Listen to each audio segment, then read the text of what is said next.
Okay, right now we have Frederik Schodt with me. He's an author and a translator. How is everything going so far for you this weekend? Great. I'm having a great time at Otakon. I just arrived yesterday, and it's lovely. I think this is my third time. It's great. Really?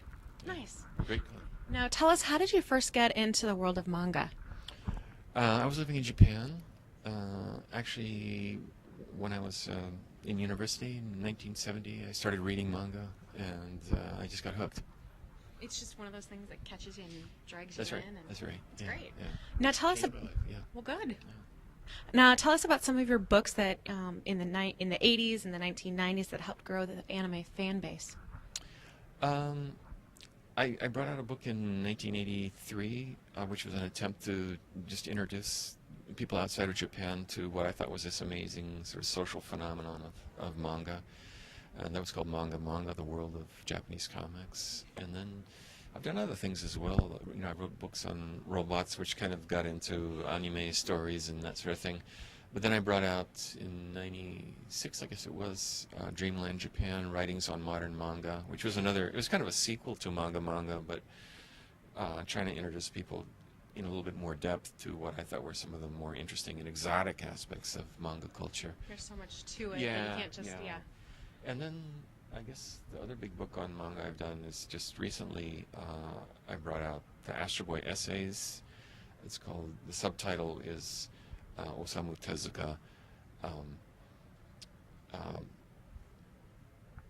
and Anime Manga Revolution.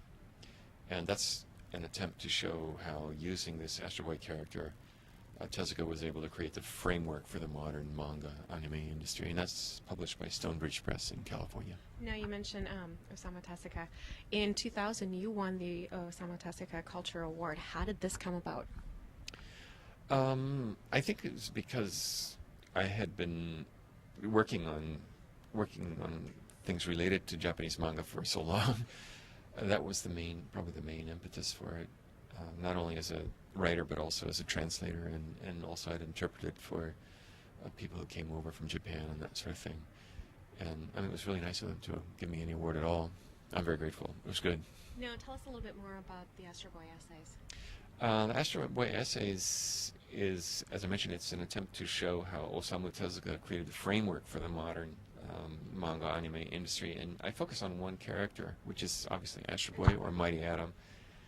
And I should have mentioned that the subtitle is Osamu Tezuka, Mighty Atom, and the Manga Anime Revolution. It's so long, even myself, I get tripped up on it. But I focus on one character because Tezuka's body of work is so huge that I thought that this is probably his most famous character, and it's an ideal vehicle to discuss this larger issue of how he created this framework. Now, recently, you just were awarded the Order of the Rising Sun. How important is this to promote Japan's popular culture? Well, this was a big surprise for me. I didn't know that there was any award ever given for popular culture of this sort, and I don't think there has been until recently. And I think it's a recognition of the fact that the Japanese government now recognizes the importance of manga and anime in promoting Japanese culture overseas. And I think that's how it came about. But it was a big surprise to me. It's a real honor. Now, how do you think manga has changed over the years?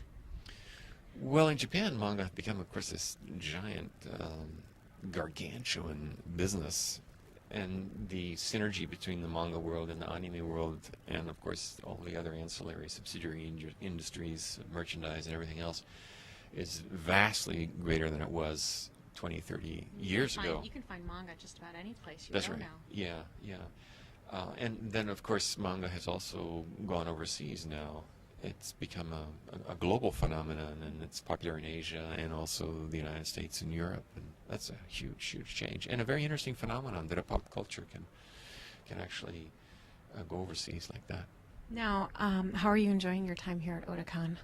I love it. I've always enjoyed Otakon. This is my third time, and it's a great location, and it's a great place, and the people are great, and the costumes are getting better and better every year. Oh my gosh, no kidding. Looks like the They're kids better are putting and better. more and more time That's right. into it. And, More creative, and also the cross section of people who come to the cons is getting more and more diverse, and it's just better. Everything's better. the world's getting better. Outside anime fandom and manga fandom, the world may be that's going to another hell. story all in Yeah, itself, but everything in may anime world be and manga. collapsing, but here at Otakon, everything's great. Now, is there any upcoming projects that you're working on, or any events that you can tell us about? Yeah, I'm with a friend in LA, with my friend Jared Cook. We're just finishing the Naoki Urasawa manga called Pluto. We're finishing translating the 8th volume of that, so that will conclude this summer. And Pluto is a fabulous manga. It's based on one episode of Tezuka's original Astro Boy story. Another thing I just did, which is just coming out, is a translation not of a manga, but of a huge 470-page long book by Hayao Miyazaki. It's a collection of all of his writings, and I did that with Beth Carey, and that's coming out from Viz Media in August, just a couple weeks from now. Yeah. Very nice. Well, we are really cut short on time Yeah. here, but thank you for taking the time out and Thank talking you. with us. Thank you.